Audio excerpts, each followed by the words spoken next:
Bonjour à toutes et à tous, très heureux de vous retrouver pour Dingue de Sport. Vous faites bien de nous accompagner et continuer. Dingue de Sport parle du tournoi des centres de formation Trophée Sport FM. Les demi-finales ont lieu demain, face à face Future Soccer Clermont Foot et puis Super Delta et Técon. Coupe africaine des clubs, les représentants togolais ASK et Maranatha jouent le week-end à venir. Les chauffeurs se mesurent au buffle du Borgou. Vous savez, c'est au Bénin. Les messagers de Fiokpo, eux, reçoivent LISCR du Libéria. Et puis, on fait un retour sur la qualification du Togo pour le deuxième tour préliminaire du CHAN 2020 aux dépens du Bénin. Qu'est-ce à dire? Dingue de Sport invite aujourd'hui Hugues Vignon à Tico dans le cadre du match Maranatha LISCR. Nous avons en studio Grégoire Attignon et Latif Yorouma, Jacques Pekemsi. Ne n'oublions pas de vous signaler que la vidéo est l'affaire d'Elom comme toujours. Une vidéo que vous pouvez retrouver sur le www.radiosportfmtg.com. Mise en onde de cette émission ANASPM. Et merci de nous faire confiance.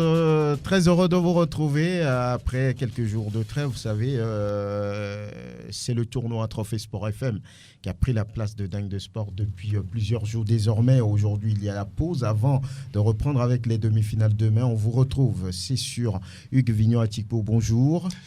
Bonjour Franck Nouniaman, bonjour à Grégoire, à Latif, à Jacques Pekemsi et bonjour à tous les auditeurs de Sport FM. Bien, Jacques Pekemsi, merci d'être là. Bonsoir à vous, bonsoir à toutes et à tous. Latif Yorouma, bonne arrivée. Bonjour Franck, bonjour à tous les confrères ici, bonjour à tous les auditeurs. Grégoire Attignon, merci d'être là. Bonjour Franck et bonjour à toute la table et bonjour aux fidèles branchés. Et l'on parle des quarts de finale en entendant les demi demain du tournoi Trophée Sport FM avec les deux derniers quarts qui ont été disputés hier. On dira finalement, on parlera de la qualification de Future Soccer et du centre Técon pour les demi-finales. Et en première rencontre, Future Soccer a disposé du centre Top Foot. Après les tirs au but, 3-2, le score à la fin du temps réglementaire était d'un but partout. Thierry Joseph, le coach de Future Soccer, relève les leçons retenues de cette rencontre. La leçon que je tire de ce match, c'est que j'ai affronté une équipe, je les ai entraînés, ce sont mes enfants, on se connaît parfaitement.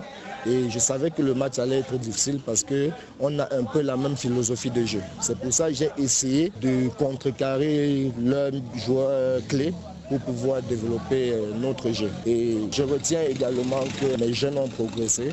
En 8 mois, je suis vraiment content de mes jeunes. Arriver en demi-finale dans une compétition comme Sport FM, ce n'est pas du tout donné. C'est carrément pas facile. Et je suis content pour Sport FM parce qu'ils nous ont permis de nous découvrir, de comprendre que le travail pour lequel nous nous battons, c'est un travail qui peut arriver en demi-finale dans cette compétition, vu le niveau de jeu, je suis vraiment heureux. Voilà, à l'instant, Thierry Joseph, l'entraîneur de Future Soccer, et du côté de Top Foot. On est déçu, naturellement, de la défaite. Ousmane Diawara est le coach de ce centre. On peut dire que je suis en quart de finale. Dans l'ensemble des matchs, on peut dire tactiquement encore, ça nous a manqué quelque chose. Peut-être il y a fatigue dans le corps. On a joué plein de matchs dans la semaine. On est revenu, on était devant le score, on peut gérer. Cette manque de concentration, ça nous a causé tout ce tort. Alors vous meniez par 1-0, on a constaté un relâchement du côté de vos poulains. On laissait beaucoup plus l'initiative à l'adversaire. On s'amusait avec le ballon. Oui, c'est ça, je voulais dire. Peut-être on connaît l'adversaire qui jouait, qui ne dégageait pas, qui posait le ballon. On a tout dit au adversaire de poser problème l'adversaire, comment on gère l'adversaire, comment contre l'adversaire. On a écouté les consignes, mais on a marqué le premier but, après on a commencé à lâcher. Je ne sais pas qu'est-ce qui s'est passé au début jusqu'à la fin, mais peut-être on va aller encore travailler. À l'instant, Ousmane Diawara, entraîneur de Top Foot. La déception, elle est grande naturellement. Et le dernier ticket est pour Técon. Le centre de formation de Tokoin a dominé le centre Swallows 1-0 sur une réalisation de Jules Ntoulé à la 62e minute. Une grosse performance pour Técon, semble dire le coach à Paloua Anoram. Swallows, c'est une équipe que nous connaissions depuis. Par exemple, dans le tournoi à Disport, ils nous avaient gagné 3-1. Donc, je me disais que c'est un match à tenir dur. Parce que selon eux aussi, ils vont dire que Etekon, c'est une faible équipe. Ils l'ont battu 3-1. Donc, ça serait comme ça aujourd'hui. Or, moi, je me suis préparé. Même le début n'a pas été du tout facile à mes poulains. Mais je sais qu'au bout des temps, ils vont rentrer dans le jeu. Et c'est ce qui fut fait. Et voilà, Agbetogon qui a fait un centre sur Moutoulé Jules. Et Moutoulé Jules a cherché le chemin des filets. Et aujourd'hui, nous rentrons victorieux. Vous êtes très content? Oui, je suis tellement content. Parce que c'est comme si tout le travail que je fais, ça va de l'avance. Petit à petit, l'oiseau fait son nid. C'est en mangeant que l'appétit vient. Vraiment, je vois l'appétit vers l'avant et je prie surtout Dieu pour que nous arrivions à samedi. Voilà, Akpaloua Noram, entraîneur d'Etekon, oui, Dieu est pour tout le monde. La réussite n'a pas accompagné les efforts côté Swallows, c'est ce que semble dire Talik Petit, Bona Swallows.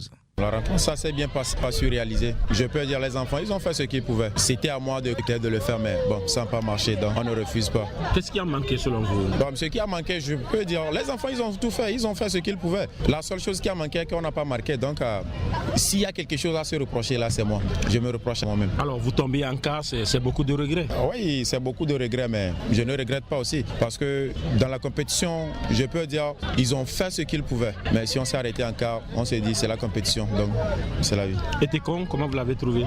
Etekon, la soirée là, ils ont été réalistes, c'est tout. Ils ont été réalistes et ils ont une bonne équipe et ils ont des attaquants qui vont plus vite. Donc c'est ça qui les a permis de pouvoir nous marquer. Nathalie Petit de Swallows, on va noter tout simplement que Seydou Hakim a été désigné comme homme du match. Voilà, c'est intéressant. Ça fait 28 matchs, 28 hommes de match déjà. Là, on peut avoir une sélection des meilleurs au sortir de ce tournoi Latif Irouma. Ça fait 28 rencontres sur les 32. Que retenir déjà, que dire de ce tournoi des centres de formation Trophée Sport FM? Bon, on va dire qu'on a réussi, comme vous venez de le dire, à avoir 28 matchs déjà sur pratiquement 2 terrains jusque-là. On a joué à Blogamé, on a joué également à la JCA. Il y a eu quand même jusque-là d'intéressantes rencontres, il n'y a pas eu d'incident au plan technique. Il y a eu quand même des centres qui ont essayé de véritablement combler l'organisation par rapport aux objectifs. Je veux par exemple parler des centres qui sont venus de l'intérieur du pays. Lorsque vous prenez le centre de Djagblé, lorsque vous prenez Liberté de Tchekbo, lorsque vous prenez le centre venu de Sokodé, le Solim, Académie de Sokodé, c'est des centres qui sont venus de loin, qui ont respecté en tout cas tout ce qui était dans le règlement, qui ont essayé d'être également rigoureux par rapport à l'âge des joueurs, parce que c'est une compétition qui s'est jouée avec la catégorie des moins de 21 ans. Les centres également de la périphérie, lorsque vous prenez Holidays de Saint, quand même une équipe qui est venue apprendre avec des jeunes joueurs. Moi, j'ai vu un jeune même de 14 ans qui a fait son entrée lors du 3e match de poule de cette formation, même si voilà, il y a eu 3 matchs, 3 défaites derrière, ça a été un apprentissage. Lorsque vous prenez des centres ici à Lomé, il y a des centres qui ont montré le visage qui était quand même le leur depuis des années. Lorsque vous prenez Swallows, lorsque vous prenez Etekon, lorsque vous prenez FSA, Future Star d'Agua. Voilà, c'est des centres qui ont été rigoureux au niveau du respect de l'âge des joueurs.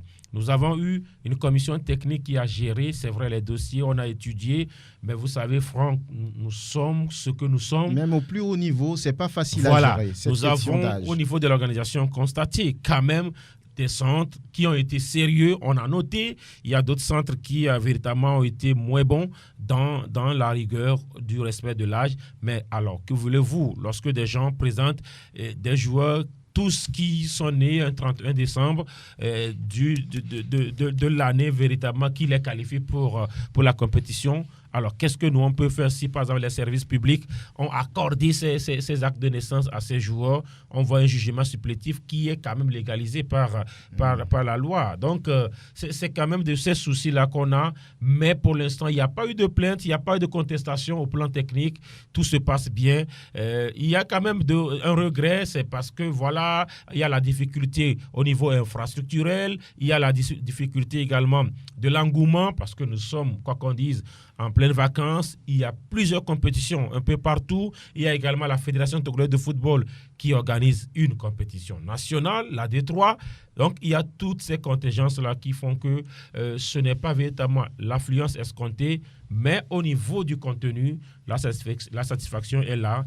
Beaucoup de joueurs ont prouvé quand même, c'est un peu comme la foire, hein, moi je le dis, tout le monde est venu exposer ses produits. En tout cas, on a vu de très bons joueurs. Jacques Pekemsi, vous avez suivi certainement quelques matchs de ce tournoi avec la qualité des joueurs. Lorsque vous voyez Swallows évoluer, lorsque vous voyez FSA, lorsque vous voyez Future Soccer, lorsque vous voyez Tekon, Aced de Jack Blay, Holidays, Jeune Vert, Top Foot, Clermont, tous ces centres ont démontré quand même qu'il y avait, on va dire, une certaine volonté d'apporter leur pierre à la construction du football national. Oui, c'est important de le relever. On a vu des jeunes joueurs qui peut-être feront la fierté du football togolais dans quelques années. On a vu des joueurs assez intéressants, hormis ceux qui nous ont fait douter sur leur âge. L'essentiel, c'est quand même dans le contenu qu'il y avait.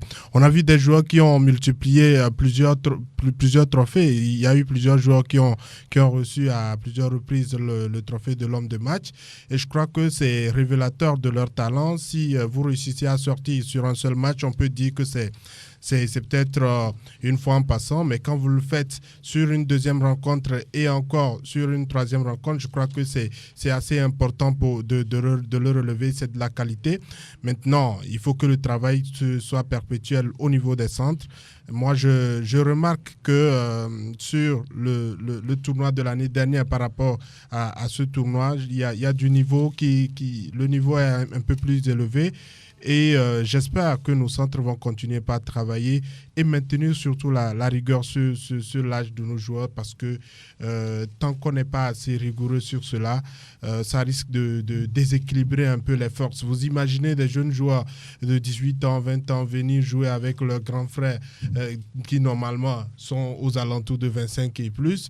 Ça déséquilibre un peu certaines rencontres, mais il faut quand même noter la chose positive, c'est qu'il y a du jeu, c'est qu'il y a des jeunes talents qu'on a quand même observé évoluer, et c'est le plus important. Le plus important, Hugues Vignon-Atiko, certainement que vous avez eu au cours du tournoi, vous n'avez pas eu le temps de suivre les matchs, mais lorsqu'on parle des matchs des jeunes, c'est toujours bien un cadre pour les jeunes de pouvoir s'exprimer.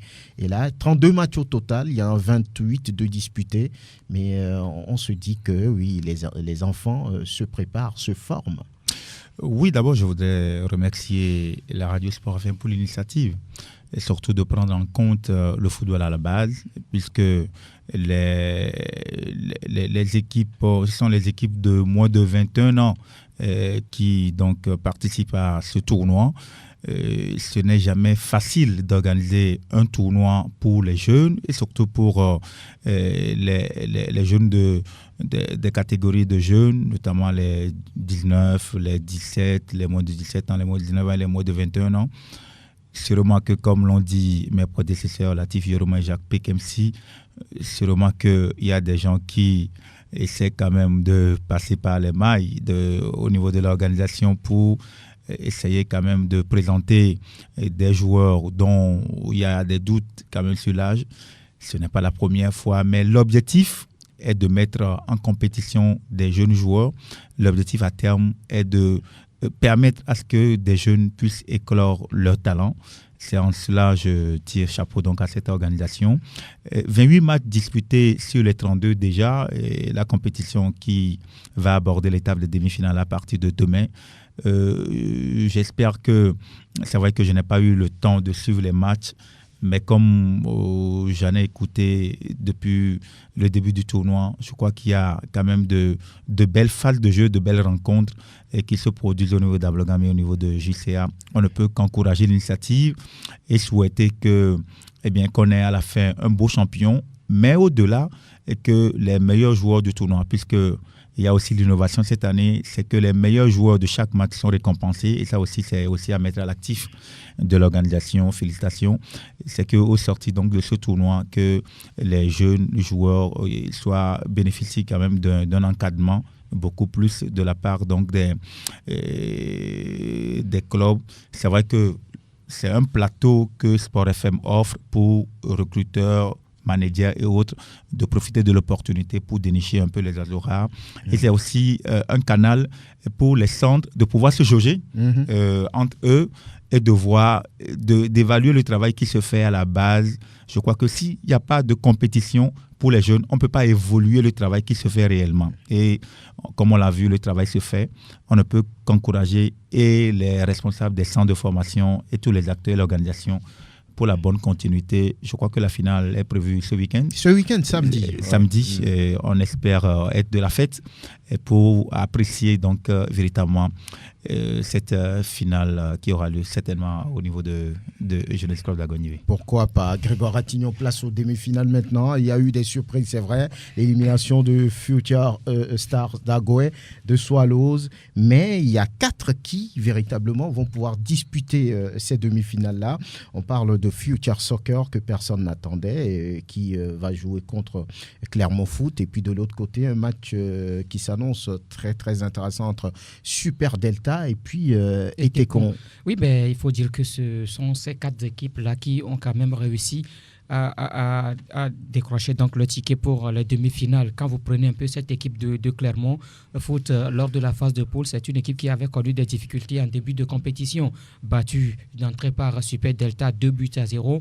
Et puis cette équipe a essayé de sortir un grand jeu face à ESA, qu'elle a battu 1-0. Et puis surtout le dernier match face à Holidays, quand cette formation de Clermont était menée pratiquement 2-0 à la mi-temps et en seconde période, cette équipe s'est retrouvée et a gagné la partie 5-2 pour se qualifier. Et pour les quarts de finale, on se disait que face à Future Star, ça va être compliqué. Mais vous savez, ce sont 2 équipes qui se connaissaient parfaitement parce que ces 2 équipes s'entraînent sur le même terrain de ce GK Cavelli et donc elles se connaissent dans le district numéro 7.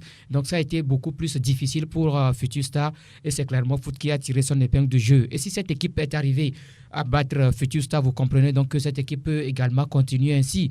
Quand vous écoutez un tout petit peu son entraîneur, l'objectif c'était d'arriver en demi-finale. C'était ce qu'il disait la dernière fois quand on l'a interviewé. Il a encore dit que leur objectif c'était d'arriver en demi-finale. Et comme ils sont arrivés à cette demi-finale-là, pratiquement on peut dire que cet objectif est atteint. Oui, maintenant, c'est-à-dire qu'en demi-finale, laisser la partie à l'adversaire de gagner facilement, non, je ne crois pas. Julien Atou va sans doute encore motiver ses joueurs, leur parler, les galvaniser pour qu'ils puissent sortir le grand jeu face à Future Soccer. Et quand on parle de cette équipe-là, c'est une équipe qui, au fil de la compétition, gagne encore plus en maturité parce que dans son premier match, c'était une équipe qui... on n'a pas tellement vu cette équipe-là, ce centre de Future Soccer, mais en deuxième rencontre face à Swallows, c'est une équipe qui a sorti également le grand jeu, mené 2-0. Elle a réussi, cette équipe-là, à égaliser d'abord 2 buts partout à la mi-temps. Et puis en seconde période, elle était encore menée 4-2, mais au dernier moment, c'est 4 buts partout. Et ensuite, dans le dernier match, elle a gagné 2-0 pour se qualifier. Vous avez vu hier face à Top Foot, cette équipe était menée 1-0, mais a continué par jouer et puis obtenir l'égalisation. Et au tir au but, elle a gagné au tir au but 3-2 pour se qualifier pour les demi-finales. Et si elle se retrouve à ce stade de la compétition, c'est parce qu'elle le mérite. Maintenant, face à Clermont Foot, moi je me dis que c'est 50-50. Et ça va se jouer et à la fin, c'est une équipe qui doit forcément gagner. Même si ça doit aller au tir au but, on verra encore une grande équipe. Maintenant, la deuxième affiche, c'est Etekon Super Delta, celle-là, je me dis que c'est un grand match qui va se jouer d'ailleurs parce que jusqu'ici, on est en train de voir une grande équipe. Oui, malgré la jeunesse un tout petit peu des joueurs de Tékon, c'est une grande équipe de Tékon que moi, je suis en train de voir depuis le début de cette compétition. Elle a réussi à gagner son premier match. Le deuxième match également, elle a réussi à gagner Mounas 2-1 et puis arracher le nul face à Ouara, 1 but partout pour se retrouver hier en quart de finale. Vous avez vu un peu le niveau de ce match-là face à Swallows. C'était pratiquement deux équipes qui se connaissaient également. Le niveau était le même partout et finalement, c'est Tékon qui a arraché. Maintenant, face à l'équipe de Super Delta, vous voyez un peu la différence entre ces deux joueurs, ces deux centres-là. Et je me dis que c'est une équipe de Tékon qui joue également. Et alors que quand vous écoutez un tout petit peu les responsables de Super Delta, c'est la finale ou rien.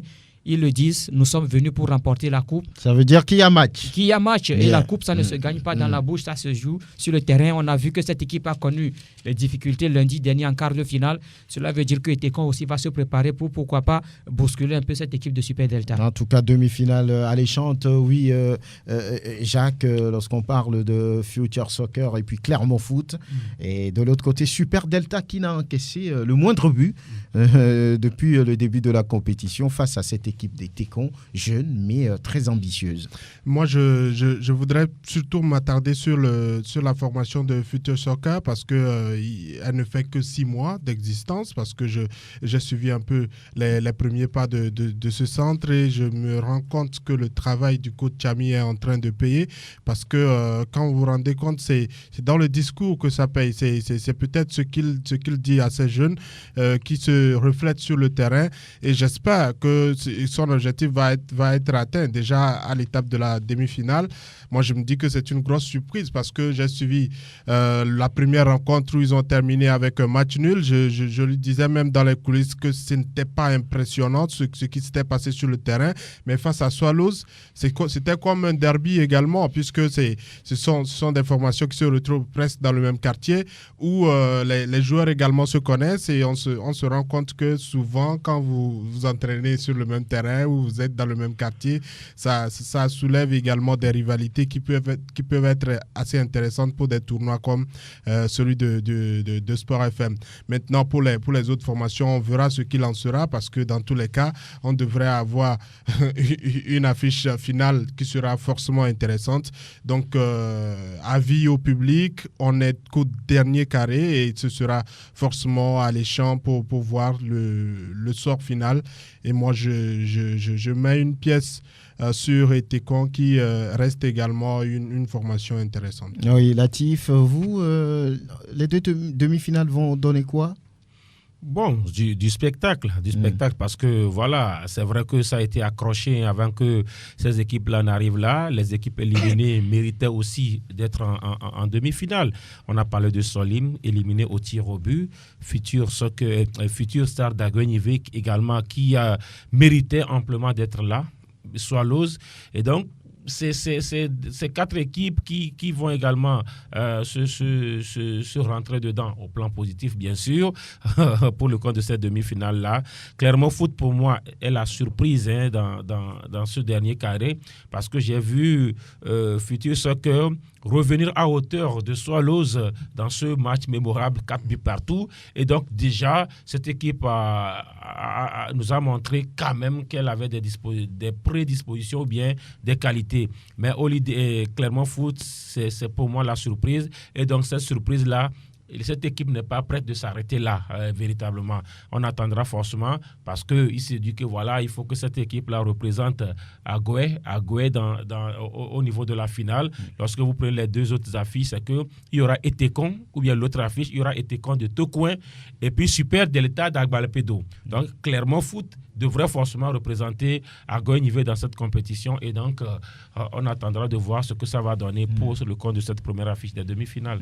Très bien. En tout cas, ce sera demain les demi-finales de cette compétition qui a commencé depuis le 22 juillet dernier. On en est déjà à 28 matchs.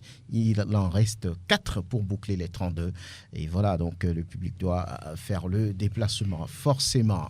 Et voilà, on n'est plus qu'à 4 jours de ce rendez-vous pour Maranatha. Les messagers de Fiokpo de retour sur la scène continentale vont pouvoir défier, vont pouvoir jouer contre LISCR du Libéria ce dimanche au stade de Kégué à partir de 15h. C'est le premier tour préliminaire de la Coupe CAF Hugues Vignon Atiko. Bonne arrivée. Vous êtes dans l'organisation de cette rencontre au stade de Kégué. Alors, à 4 jours de ce match pour les messagers de Fiokpo, que peut-on dire? Qu'est-ce qu'on peut s'attendre à voir? Merci Franck Nounyama. À 4 jours donc, de ce match Maranatha et l'équipe libérienne de l'Iberia Shipped Registry Corporate, il faut quand même dire que l'organisation dans l'ensemble est à pied d'œuvre pour offrir, comme Sergio Sport aime le faire d'habitude, une parfaite organisation, une organisation réussie pour ce match des préliminaires de la Coupe de la Confédération africaine de football, la Coupe CAF. Il faut quand même dire que au niveau de l'organisation dans son ensemble, au niveau du club Maranatha de Fiokpo, je pense que le club est à pied d'œuvre depuis quelques semaines déjà, notamment par les préparatifs pour cette compétition.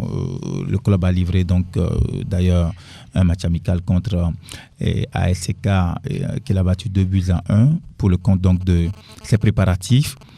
Au niveau de l'organisation, au niveau de Womé, Palimé, au niveau des autres coins du Grand Koulouto, vous savez que c'est un match qui doit mobiliser le grand public donc du Grand Koulouto pour dimanche. Je crois qu'il y a une organisation interne là-bas.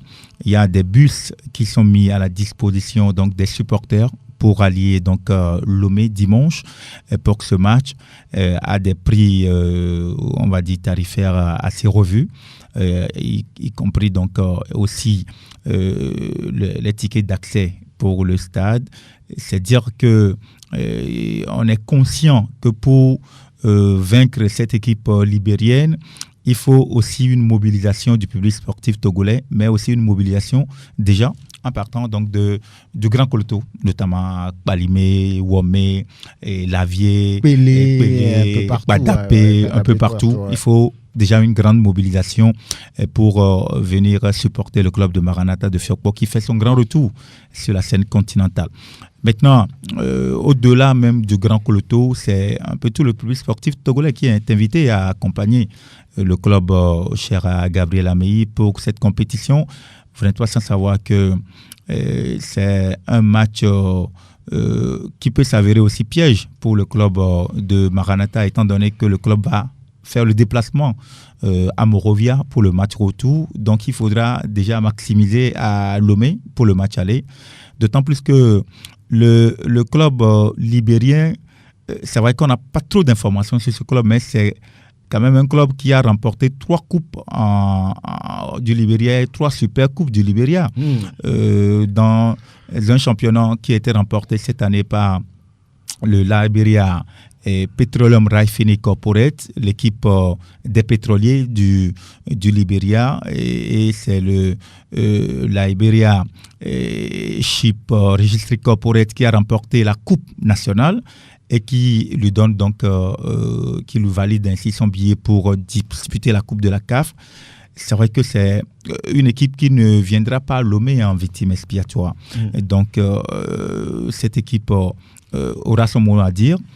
Le club de Maranatha, c'est vrai, qui est qualifié pour la Coupe de la CAF en étant deuxième du championnat derrière la SCK, et qui certainement ne va pas vouloir dormir sur ses lauriers. C'est vrai que c'est un club qui a conservé quelques éléments, quelques pièces maîtresses dont Alex Achampong qui constitue aussi l'une des pièces maîtresses de cette équipe.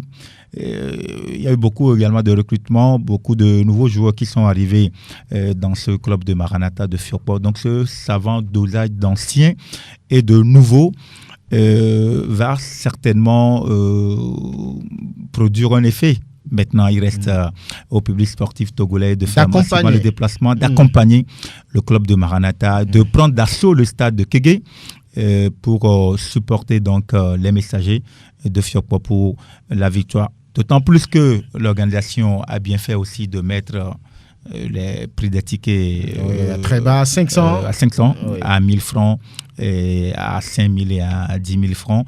Donc je pense que le public doit faire massivement le déplacement pour supporter nos représentants, le représentant togolais en Coupe CAF Maranatha ce dimanche. C'est vrai que dimanche tombe sur un jour férié, Tabaski, mais je pense que c'est aussi une opportunité pour nos frères musulmans aussi. Peut témoigner, feront le déplacement. De faire massivement le déplacement après la prière dans la matinée et de venir, on va célébrer ensemble Tabaski l'après-midi au stade de Kégué. Pourquoi pas, Jacques, mais à voir cette équipe, elle n'est pas mauvaise, hein, elle est à respecter. Cette équipe, si on peut le dire, du LISCR, LASIAR du Libéria est à respecter. Elle a remporté la Coupe nationale, elle fait bien les choses de ce côté. C'est vrai, Maranatha reste une équipe qui surprend aussi, on ne l'attend pas, mais elle rugit, elle surgit.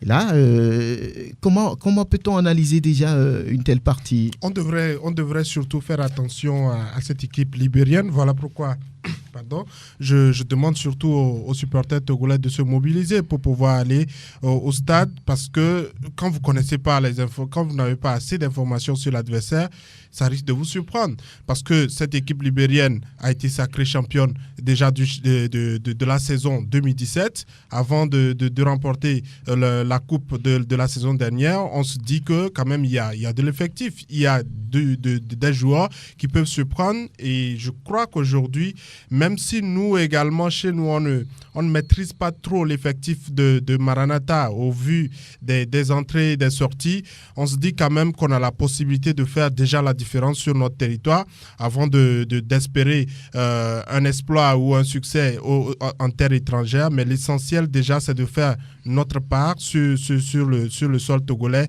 et c'est pour ça que je demande que le public se mobilise. Ne pensez pas que si vous n'êtes pas supporter de Maranatha, donc vous pouvez rester à la maison. Il s'agit aujourd'hui de défendre le drapeau du Togo. Il ne s'agit plus seulement d'une affaire de Maranatha, il s'agit de l'affaire du Togo, et il faudrait que tout le monde, et j'espère voir également les états-majors de tous les clubs du Togo se mobiliser pour pouvoir venir supporter ce représentant du Togo, parce que aujourd'hui c'est Maranatha, mais l'année prochaine ou la saison prochaine ce sera une autre formation qui pourra représenter. Pourquoi pas, Latif, on aura en face un football français contre un football anglais. Là, ça va être physique, ça va être direct. Le football direct, ça joue athlétique, physique souvent. Oui, souvent avec des clubs qui véritablement n'ont pas d'histoire, parce que là, lorsque vous prenez l'adversaire, c'est vrai, c'est une équipe d'une administration quand même du Libéria, mais qui n'a pas une grande histoire.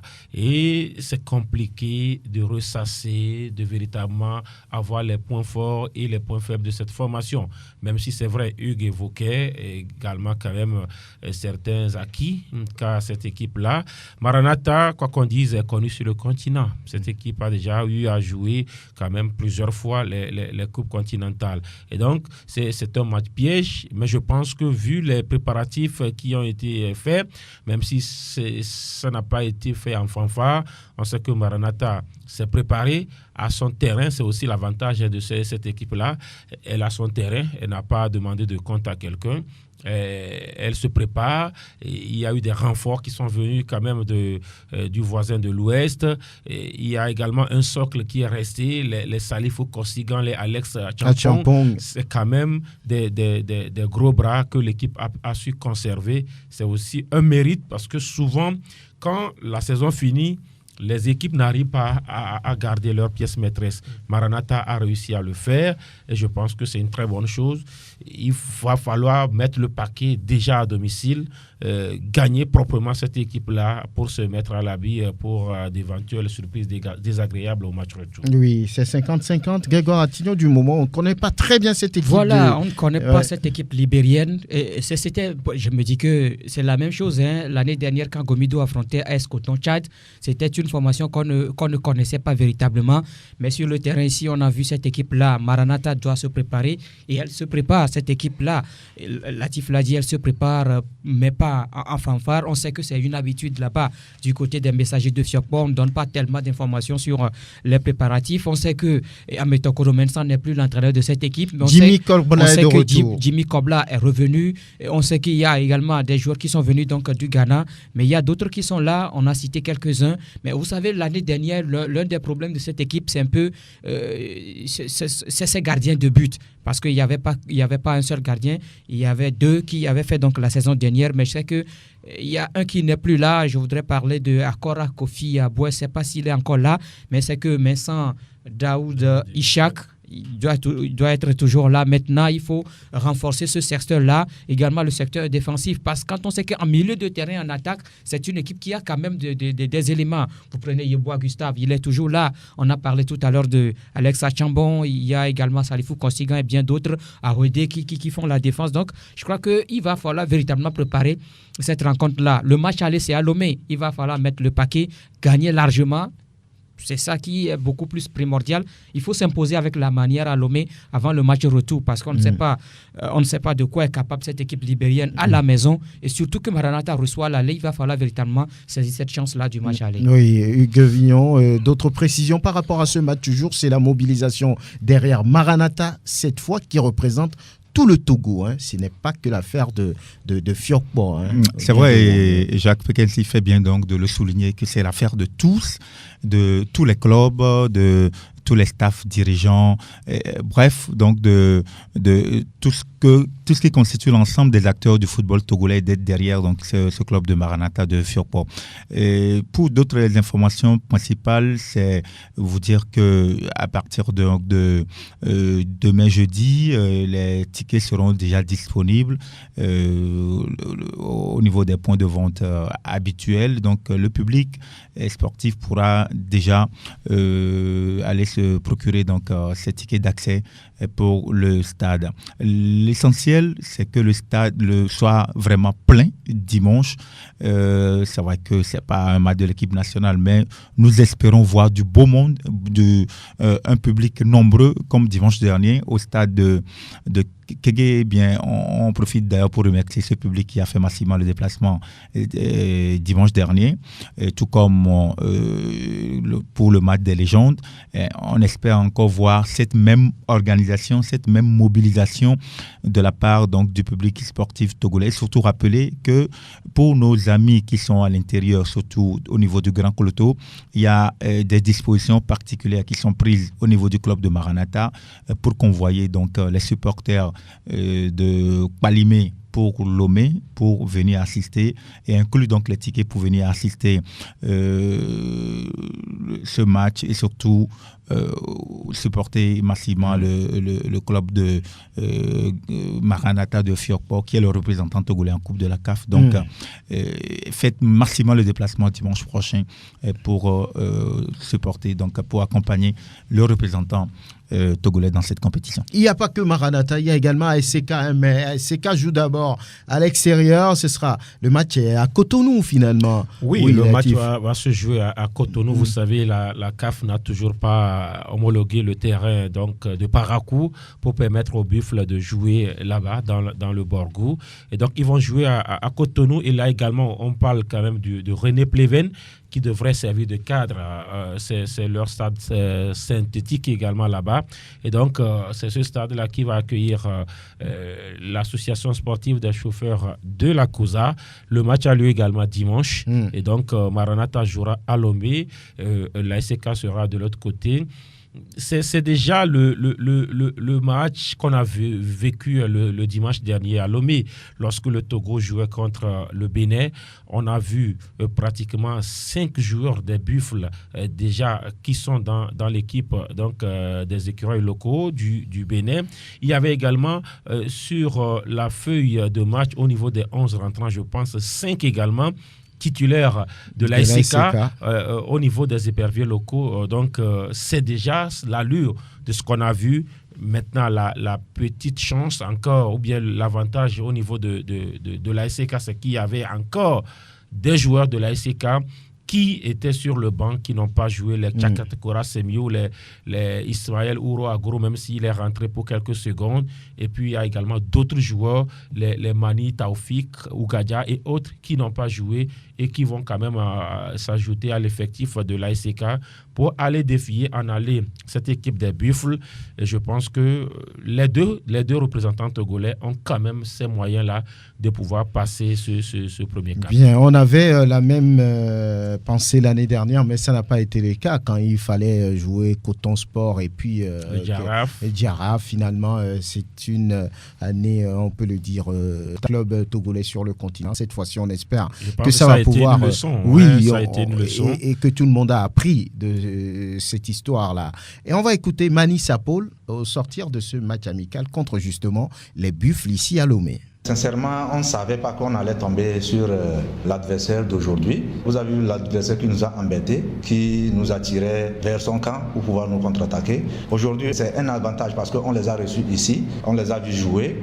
Nous ne sommes pas aussi mauvais que ça. Nous allons voir avec les techniciens, même avec vous qui allez dire beaucoup de choses après. On va essayer de prendre beaucoup de choses, les additionner pour pouvoir... enrayer nos erreurs d'aujourd'hui pour pouvoir attaquer les matchs là-bas, aller et retour. Voilà, Mani Sapol, l'un des hommes les plus expérimentés, sinon le plus expérimenté du groupe l'ASK. Est-ce que le fait d'avoir joué déjà cette équipe en amical, c'est un avantage ou comment peut-on l'analyser, Jacques? Je ne sais pas si c'est un avantage, mais dans tous les cas, ils se sont connus. Et je sais que lors de ce match amical, ce n'étaient pas tous les joueurs qui avaient été alignés. Et je crois que c'est peut-être l'atout idéal de l'ASK. Tout au long de cette période, il y a eu beaucoup de réaménagements. On a vu des joueurs quand même qui, pour moi, c'est le modèle de recrutement qui devrait être fait pour les clubs qui doivent représenter le Togo. On se rend compte que les meilleurs joueurs de la saison dernière ont été récupérés par cette équipe de l'ASK et qui a presque réussi à faire une mayonnaise qui peut prendre. Maintenant, on va espérer que l'équipe ait réussi à progresser tout au long de cette séance de préparation et que la rencontre du week-end nous donne un peu plus de plaisir parce que quand vous voyez un Tchatakora revenir par exemple du côté de l'ASK, c'est également un message fort lancé à l'équipe du Bénin. Il a disputé la saison dernière du côté du Bénin et je me dis que peut-être c'est sur la base de cette expérience qu'on le fait revenir et surtout qu'on sait que c'est un buteur également qui peut faire du bien à cette équipe de Kara. Maintenant, au-delà, on sait que Mani Sapol, c'est de l'expérience également qu'il s'agit et que ça peut faire la différence. Moi, je crois qu'au moins pour cette première étape, l'ASK peut passer. Et puis, vous savez qu'après l'ASK, après les Buffles, il se profile à l'horizon un certain Vita Club qui peut venir disputer face à cette équipe togolaise. Et moi, je prie quand même que... Sans Ibengue. Oui, un Vita Club sans Ibengue, au moins dans tous les cas. On doit avoir ce plaisir de voir Vita Club à Lomé, donc que la SK nous fasse ce plaisir d'éliminer les Buffles de Borgou. On a écouté Mani Sapol, on va écouter le capitaine de cette équipe des Buffles du Borgou, Yaro Nabil. Nous sommes venus à Lomé avec l'ambition de gagner le match, à ramener la qualification au pays. Voilà ce qui n'a pas été le cas. C'est le football. Il y a un perdant, il y a un gagnant. Donc c'est arrivé comme ça, on prend ça sportivement, ça le fait plus. J'ai connu des moments plus difficiles que ça. Mentalement, je suis fort. Je suis fort mentalement et j'en suis sûr certain que ASK de Togo aura chaud le dimanche. Les chauffeurs sont prévenus. ASK aura chaud dimanche là-bas à Cotonou en tout cas. Les chauffeurs, c'est des conducteurs de poids lourds. Hein. Les Buffles n'ont qu'à faire. Les deux, c'est des chargeurs. Ah oui. On peut le dire ainsi. Ça risque d'être intéressant. Oui, là. Attention à la c'est dimanche dernier à l'élimination. Oui. Voilà, ils étaient éliminés par les locaux. Et donc, ils vont déverser tout leur colère sur attention. Donc, ils ont dit ASK aura chaud à dimanche. Donc, les chauffeurs sont prévenus. C'est vrai que le capitaine béninois, Yaro Nabil, il avait du mal à contenir sa déception dimanche dernier. Je ne savais pas qu'il était préparé pour répondre à cette question. Ça veut dire tout ce que ça veut dire. Mais ce qui est sûr, c'est que ça promet quand même un beau match dimanche prochain. En tout cas, le public sportif n'aura pas le temps de s'ennuyer. Il y aura ce match là-bas en direct. C'est sûr que ce sera avec Latif Yorouma qui sera sur le match là-bas. Et à Lomé, Grégoire Attignon sur le match de Maranatha. Le public n'aura pas le temps de s'ennuyer, en tout cas ce dimanche-là, en direct de Sport FM naturellement. Oui, Jacques. Faisons extrêmement attention à cette équipe des Buffles de Borgou parce que la saison dernière, ils avaient déjà disputé la Coupe continentale. Ils avaient réussi à passer le premier tour, ce qui veut dire qu'ils ont déjà une expérience et qu'il faudrait faire extrêmement attention, surtout quand on est à l'extérieur. J'espère que la formation de Kara réussira à nous ramener le sourire de ce déplacement. Au moins un bon score de là, en attendant un 0-0. La Vita Club. 1-0-0 et pourquoi ce pas. qu'il y a, c'est que, bon, en fait, moi, je crois que on a quand même vu cette équipe de l'ASK préparer sa compétition. L'ASK a pris plusieurs semaines pour préparer cette compétition-là. Et quand vous voyez un peu les résultats, moi, je crois qu'il y a un souci au niveau de la défense de l'ASK. Il va falloir véritablement travailler ce secteur-là parce que l'équipe encaisse pratiquement à chaque match. Il va falloir véritablement travailler. Quand vous voyez un peu le recrutement, c'est beaucoup plus au niveau de l'attaque. Il y a Tchatia Korasemiou, il y a Goro Ashraf, il y a Ouro Agoro Ismaël. Je crois qu'il y a quand même déjà beaucoup de joueurs ajoutés à Koudagba, à Nan Richard et d'autres. Mustafa Waliou en attaque. Je crois que c'est quand même bien. Mais il va falloir véritablement travailler beaucoup plus cette défense-là qui encaisse à chaque match. Il va falloir véritablement trouver quand même. Je pense que Jacques a souligné un aspect. Je pense que peut-être le retour quand même de ces joueurs-là qui étaient retenus en sélection. Parce que lorsque vous prenez cette défense justement dont il est question, les deux latéraux qui sont supposés quand même jouer le rôle de titulaire, Bodé Sabour et Ozu Kossi-Jean, de toutes ces rencontres amicales étaient quand même du côté de l'équipe nationale locale. Nous espérons quand même que leur retour, le retour là va permettre à l'ASK de pouvoir stabiliser un petit peu sa défense pour pouvoir véritablement, en tout cas depuis hier, le coach Kassim Gouiazou a récupéré quand même ses joueurs pour cette dernière séance. Il y a une séance cet après-midi au municipal. Il y aura également une autre séance demain au municipal, puisque voilà, c'est à René Pleven, ce sera sur du synthétique. Donc la SCK a choisi quand même faire toutes ces séances. Donc c'est à René Pleven, puisqu'il semble que Cotonou est en travaux. Oui. Le stade de Kounou est en travaux. Voilà pourquoi même les écuries locaux ont joué du côté donc, de Porto Novo. Et donc les Buffles, ou bien voilà, l'équipe de Buffles a préféré quand même rester à Cotonou parce qu'on parle quand même d'un public qui n'est pas aussi courtois au niveau de Porto Novo. En tout cas, je voudrais ajouter qu'à cette ligne défensive, il y a aussi Ekilelo, un bon joueur que j'apprécie vraiment. Oui, donc, peut-être avec les retours de Sabou et Ozu, Pataki Abalo, tous ces joueurs, l'osmose, parce que quand vous n'avez pas aussi le temps de jouer ensemble, on ne peut pas beaucoup évaluer le travail qui se fait maintenant que ces joueurs sont revenus avec les séances qui seront intensives aujourd'hui et demain avant, et peut-être vendredi avant le départ pour Cotonou. On espère qu'il y aura du mieux dans le jeu, surtout dans le contenu, parce que, comme Grégoire l'a dit, une chose est quand même de marquer des buts, mais pour gagner un match, il faut surtout ne pas encaisser aussi. Donc, il faut aussi une assurance défensive pour prévenir ou pour maintenir l'avantage. Et ce sera aussi important, un défi pour le stade technique de la SCK. En tout cas, ce week-end, ce sera un week-end de foot sur la référence sportive. Buffle du Borgou SCK à René Pleven à Cotonou, et puis à Lomé, Maranatha LISIR. Ici, ça va être chaud. Mais entre-temps, il faut rappeler qu'il y a la D3 qui se joue cet après-midi. Et dans quelques instants, vous l'allez suivre, ce match entre AS Genito. Il y a tellement de clubs, AS Genito et Coton Club. Voilà, depuis Agou, avec Emmanuel Odio, voilà, en direct. Merci Grégoire Attignon, merci Latif Yorouma, Jacques Pekemsi, Hugues Vignon-Atipo. On se retrouve pour justement ce match entre Maranatha et LISIR. Merci Elom Adovon, merci Anas PM. À bientôt.